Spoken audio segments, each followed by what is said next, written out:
Atos dos Apóstolos. Capítulo 6. A porta do templo. Os discípulos de Cristo tinham um profundo senso da própria ineficiência e, com humilhação e oração, uniam sua fraqueza à sua força, sua ignorância à sua sabedoria, sua indignidade à sua justiça e sua pobreza à sua inesgotável riqueza.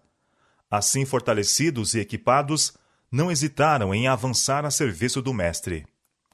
Pouco tempo após a descida do Espírito Santo, e imediatamente depois de um período de fervorosa oração, Pedro e João, subindo ao templo para adorar, viram à porta formosa um coxo de 40 anos de idade, cuja vida, desde o seu nascimento, tinha sido de dor e enfermidade.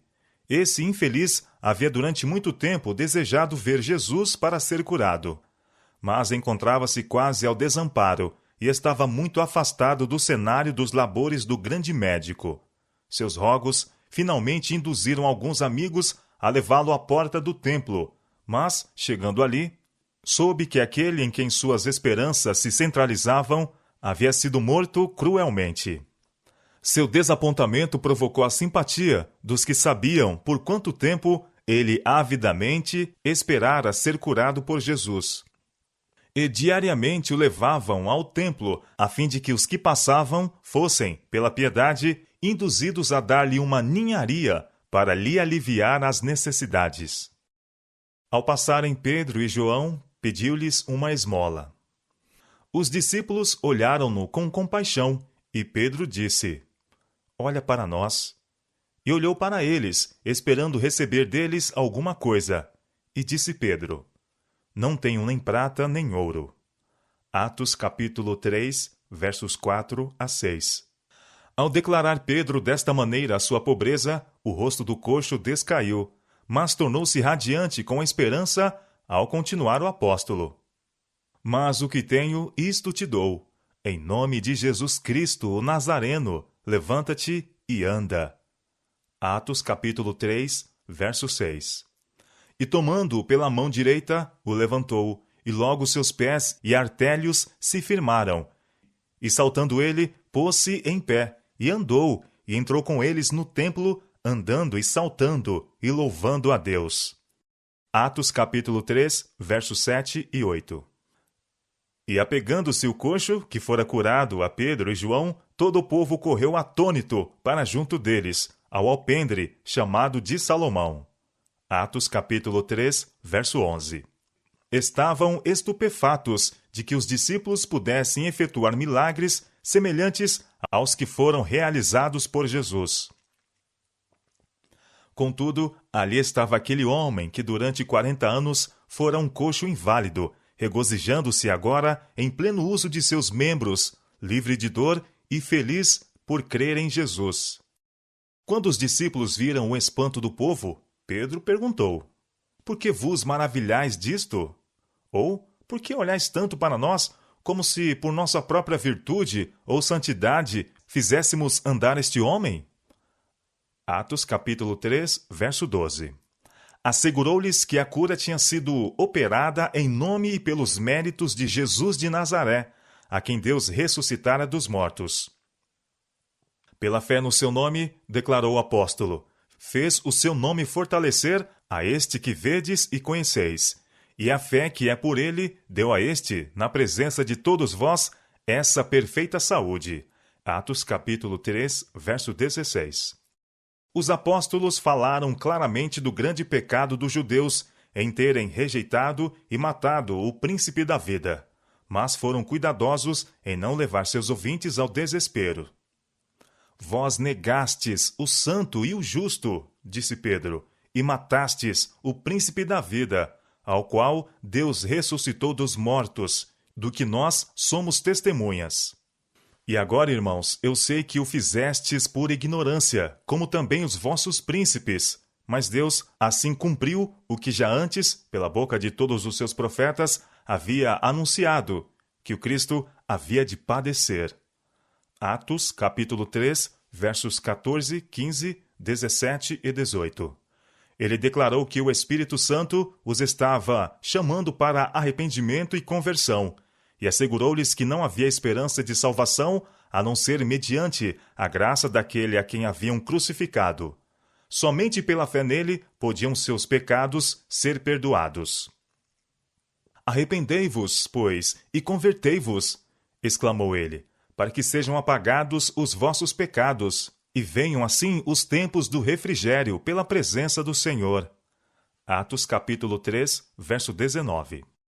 Vós sois os filhos dos profetas e do concerto que Deus fez com nossos pais, dizendo a Abraão: na tua descendência serão benditas todas as famílias da terra. Ressuscitando Deus a seu Filho Jesus, primeiro o enviou a vós, para que nisso vos abençoasse e vos desviasse a cada um das vossas maldades. Atos capítulo 3, versos 25 e 26. Assim os discípulos pregaram a ressurreição de Cristo.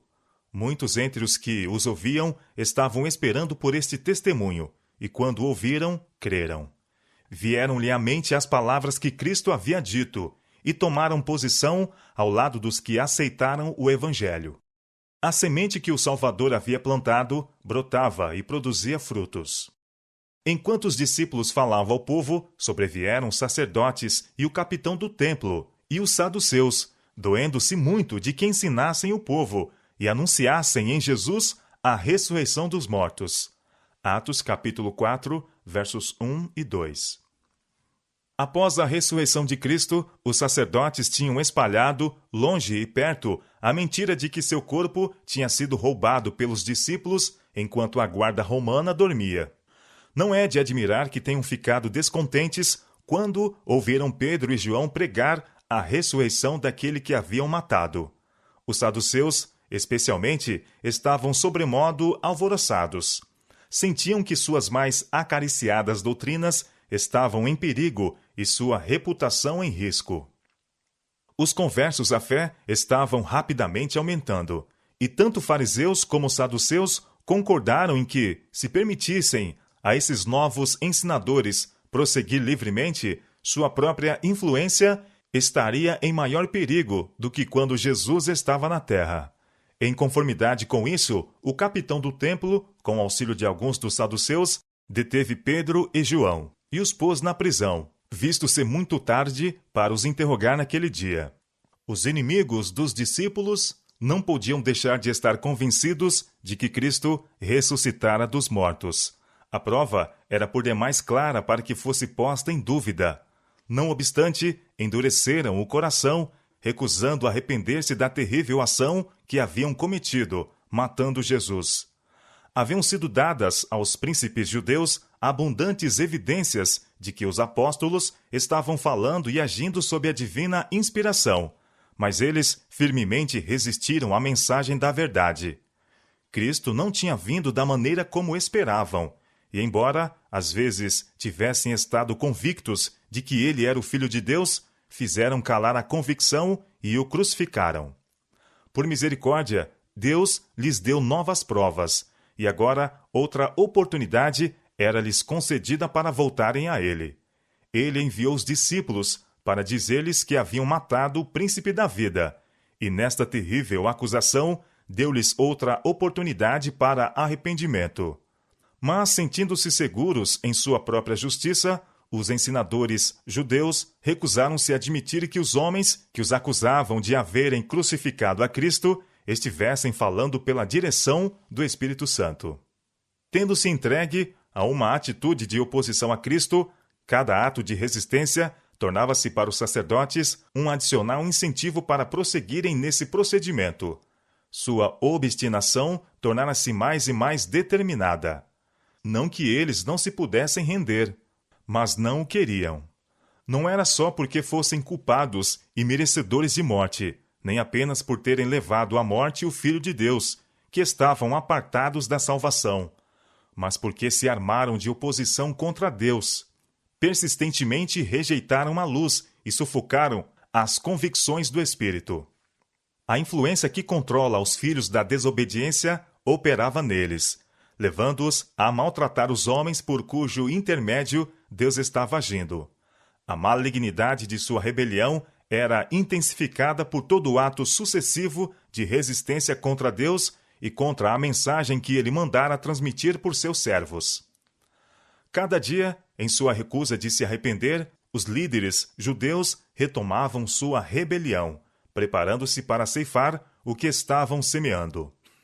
A ira de Deus não é declarada contra pecadores impenitentes, apenas por causa dos pecados por eles cometidos, mas porque, quando chamados a arrepender-se, escolhem continuar em resistência, repetindo os pecados do passado em desafio à luz que lhes é dada.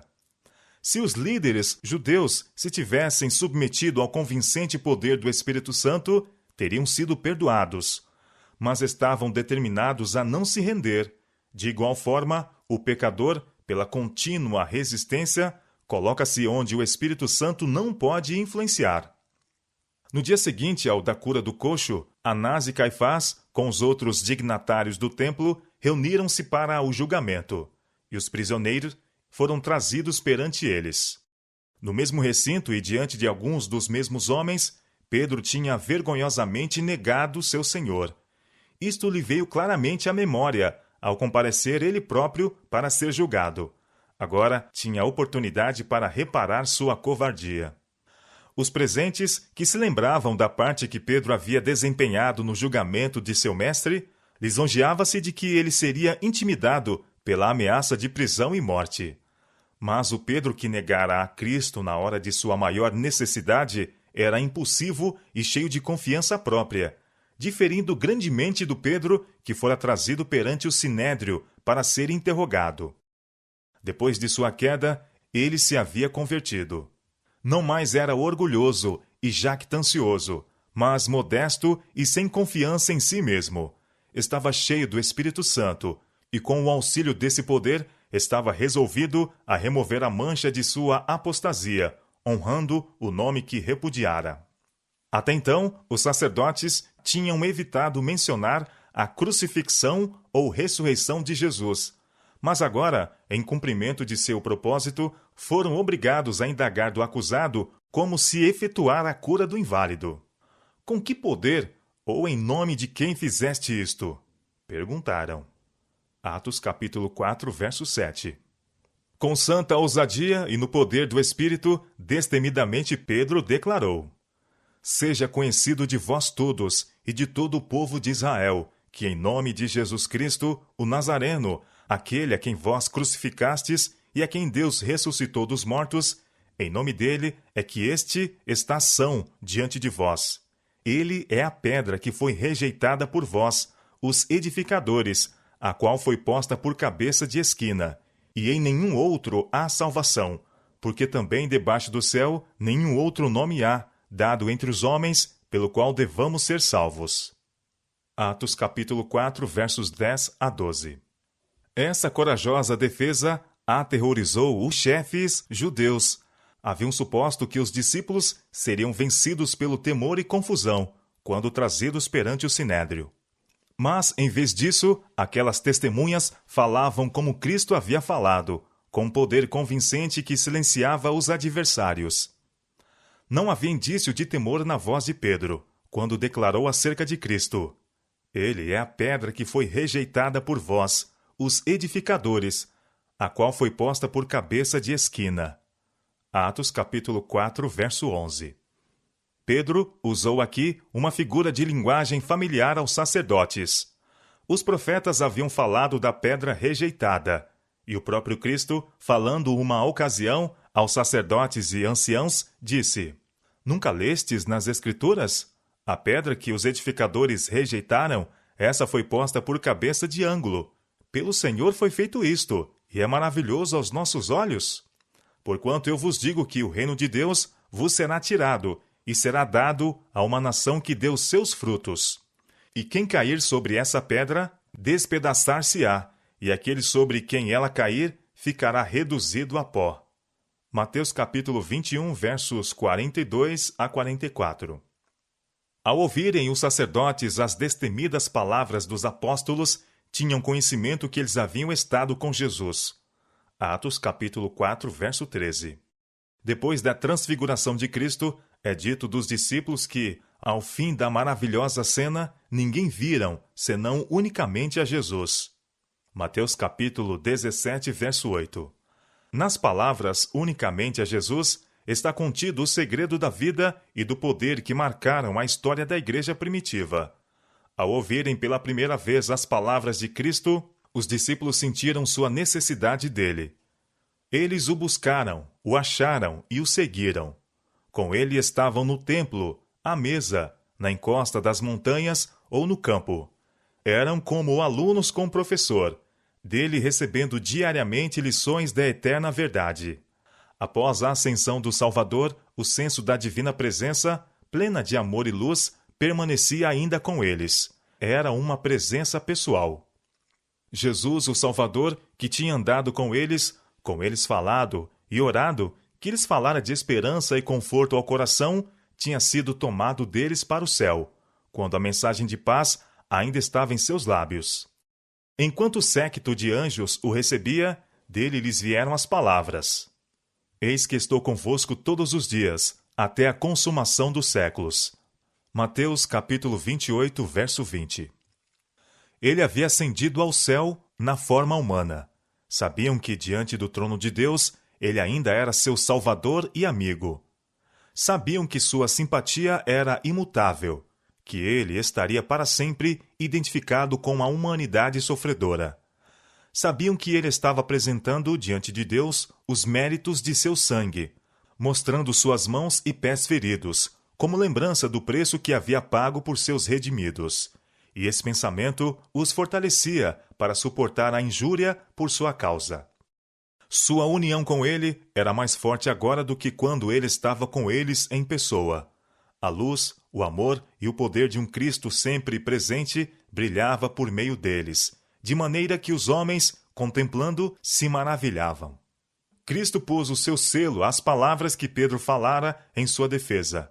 Bem ao lado dos discípulos, como convincente testemunha, estava o homem que tão milagrosamente havia sido curado.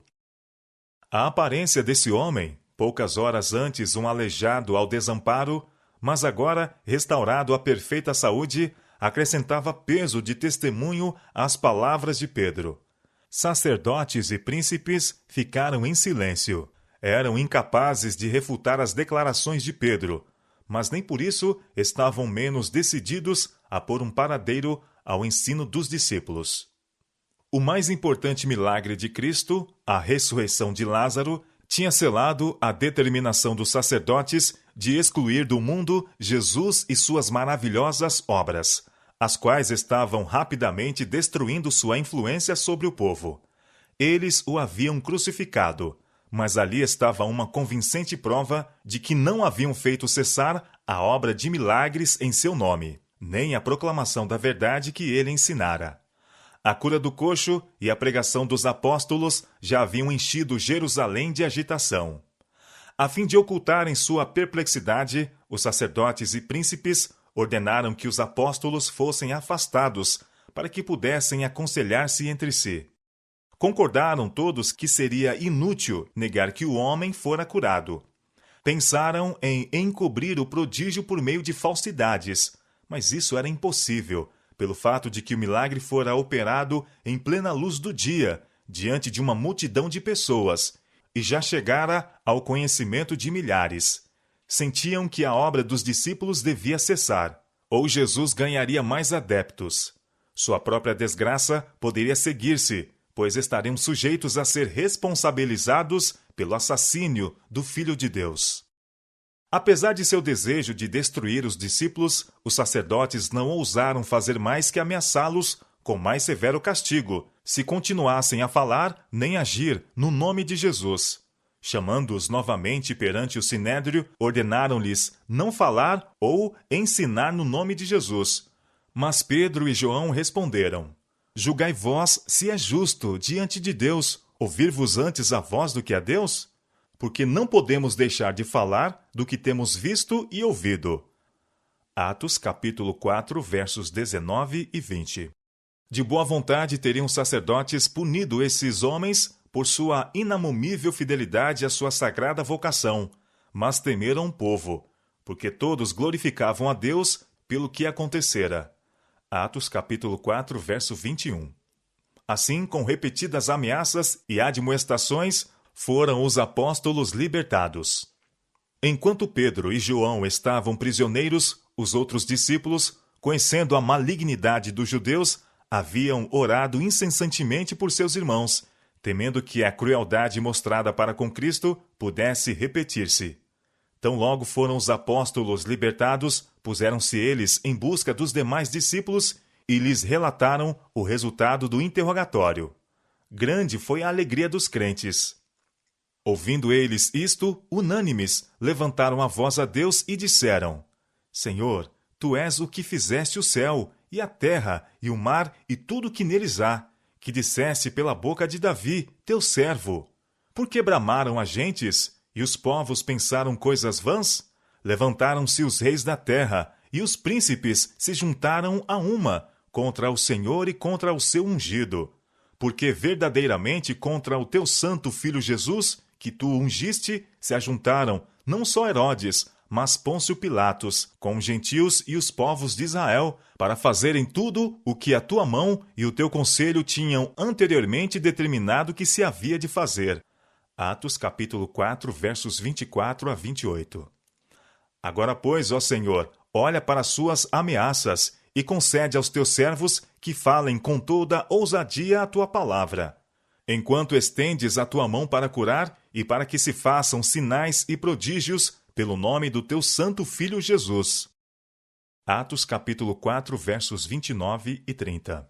Os discípulos oraram para que maior força lhes fosse concedida na obra do ministério, pois viam que teriam de enfrentar a mesma determinada oposição que Cristo tinha encontrado quando esteve na terra.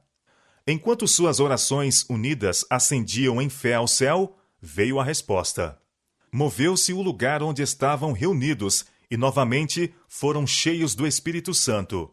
Com o coração cheio de ânimo, de novo saíram para proclamar a palavra de Deus em Jerusalém. E os apóstolos davam com grande poder testemunho da ressurreição do nosso Senhor Jesus. E Deus abençoava maravilhosamente seus esforços. O princípio pelo qual os discípulos se mantiveram tão destemidamente, quando, em resposta à ordem de não falarem mais no nome de Jesus, declararam: Julgai vós se é justo, diante de Deus, ouvir-vos antes a vós que a Deus? E é o mesmo que os adeptos do Evangelho se esforçaram para manter nos dias da Reforma. Quando, em 1529, os príncipes alemães se reuniram na Dieta de Espira, foi-lhes apresentado o decreto do imperador, restringindo a liberdade religiosa e proibindo toda a posterior disseminação das doutrinas reformadas. Dir-se-ia que a esperança do mundo estava prestes a ser esmagada. Aceitariam os príncipes o decreto? Devia a luz do Evangelho ser vedada às multidões ainda em trevas? Achavam-se em jogo decisões importantes para o mundo. Os que haviam aceitado a fé reformada reuniram-se, sendo sua unânime decisão: rejeitemos este decreto. Em questões de consciência, a maioria não influi. História da Reforma, livro 13, capítulo 5. Este princípio tem de ser mantido firmemente em nossos dias. A bandeira da verdade e da liberdade religiosa, desfraldada pelos fundadores da Igreja do Evangelho e pelas testemunhas de Deus durante os séculos decorridos desde então, foi, nesse último conflito, confiada às nossas mãos. A responsabilidade por esse grande dom repousa com aqueles a quem Deus abençoou com o conhecimento de sua palavra. Temos de receber essa palavra como autoridade suprema. Cumpre-nos reconhecer o governo humano como uma instituição designada por Deus e ensinar obediência a ele como um dever sagrado, dentro de sua legítima esfera. Mas, quando suas exigências se chocam com as reivindicações de Deus, temos que obedecer a Deus, de preferência aos homens. A palavra de Deus precisa ser reconhecida como estando acima de toda a legislação humana. Um assim diz o Senhor não deve ser posto à margem por um assim diz a Igreja, ou um assim diz o Estado. A coroa de Cristo tem de ser erguida acima dos diademas de autoridades terrestres. Não se nos exige que desafiemos as autoridades. Nossas palavras, quer faladas, quer escritas, devem ser cuidadosamente consideradas, para que não sejamos tidos na conta de proferir coisas que nos façam parecer contrários à lei e à ordem. Não devemos dizer nem fazer coisa alguma que nos venha desnecessariamente impedir o caminho. Temos de avançar em nome de Cristo, defendendo as verdades que nos foram confiadas. Se somos proibidos pelos homens de fazer essa obra, podemos então dizer como os apóstolos: julgai vós se é justo diante de Deus ouvir-vos antes a vós do que a Deus? Porque não podemos deixar de falar do que temos visto e ouvido. Atos capítulo 4, versos 19 e 20.